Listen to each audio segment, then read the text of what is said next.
Legacy lighting projects such as fluorescent fixtures or HID contain mercury, and the EPA has decided that that toxic stuff does not need to be in our landfills because it can seep into the groundwater. It can also get into the air.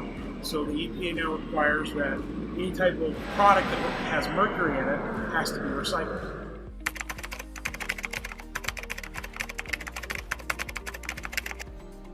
Some people believe that the green tip on many fluorescent lamps means that they do not need to be recycled. That's not true.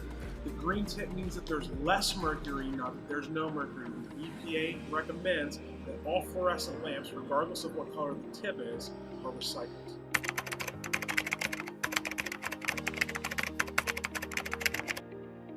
The EPA has leveled pretty harsh fines on people that dispose of lamps or ballast improperly, up to $25,000 per day per incident, and that can really rack up.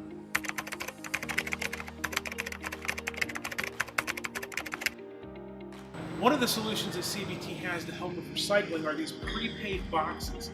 All you have to do is fill this box with the lamps. We have buckets for ballasts and some other hazardous industrial products, and you can send the prepaid box back to the recycler.